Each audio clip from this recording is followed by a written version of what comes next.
I had to do a Benjamin G size. All right. So my mama done. I'm getting ghetto as the night gets colder. My mama told me. See, my mama told me, son, we haven't had a good day, but tomorrow's gonna be another day. Oh, okay, all right, I like that. All right, give it up for Dan, everybody. Give it up for Dan.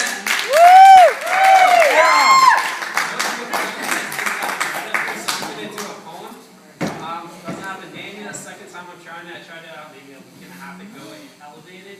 So here it goes. I hail from a long line of mechanically, electrically, and computationally inclined scientists and engineers. That means I learned my tens times tables before my ABCs, and I know firsthand that the stereotypes that you have about our nerdy nature not being up to social snuff, well, they're probably not entirely untrue. I live life with an Asperger-like compulsion to quantify. But sometimes I feel more comfortable anthropomorphizing single-cellular organisms than speaking with my closest friends. I'm uneasy in relationships that do not call for the other party to perish under extreme heat, pressure, bleach, or a combination thereof. You see, I've been trained to reduce complex biological systems down to stoichiometrically balanced chemical equations. So it shouldn't surprise you when my confession of love comes in the form of just scribbled out symbols, pencil on paper, not unlike a math assignment, hastily copied down 5 minutes before class. This probably doesn't meet your expectations or classical definitions of courtship. For that, I'm sorry, but it's the best that I can do. Just appreciate that the erratic handwriting is the manifestation of extreme enthusiasm, my hands having finally found a language to express the contents of my heart in a manner my mind can comprehend. And it's not going to be some stupid bullshit like, you plus me equals us, or that I less than 3 you. No, I'm going to dive down to the core concepts of calculus to find the perfect proof of my affection. And I think that it's going to look something like the Cauchy theorem.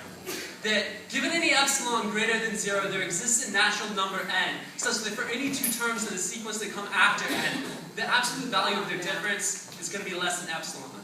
Now that's the definition of convergence. And that's how our lives should be. Because you see, in this crazy sequence that we call life, even though we 2 points started an entire number line apart, at some point, our beings are going to be closer than epsilon. And that's infinitesimally close. And we're only going to become closer with time. So girl, I want to be convergent with you. And I want to write you love letters each and every day. And these love letters of mine, they're going to force cartographers to hang their heads in shames, because I will not be forced to reduce your characteristics. Like a continental coastline that is scaled to a static squiggly line that can fold neatly in a glove compartment or a backpack pocket. No.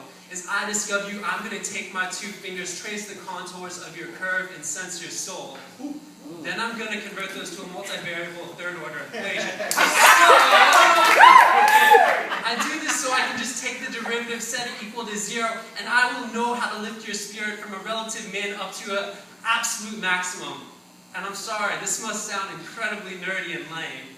It probably is. But I want to be your integral. And I want to be your integral so fucking bad. I'm sorry for children. And not just so I can view the area under your curves. No, I mean a common Riemann sum can do that. I want to be your foundation. A solid system of support that follows your ups and downs perfectly. From 25 to infinity along the x-axis, which is the years of my life. And understand this. These equations are not to define, confine, or belittle you. Calculus is the study of change. And I'm equally as fascinated by where you were, by what you are, and by who you will become. But I don't think that you're going to understand this.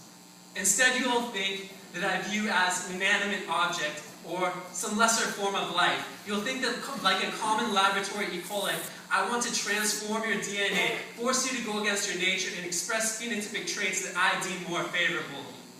This could not be further from the truth, because yes, I want to understand the world in which I live, but I do not give a damn to understand a world where we are not terms of a convergent sequence. So, I realize that putting math into words is pretty hard, and I might not be that great at it. So I've got a new idea. I'm going to set aside my career of complex equations and synthesizing novel genetic code.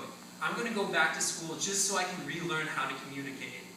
I'm going to go to business school, so someday I can launch a marketing campaign that will sell you on this simple, single idea, that you are already the most perfect form of life, and there is no equation of mine, or that anyone could ever derive, that would do you justice.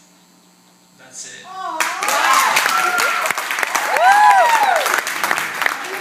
That was true.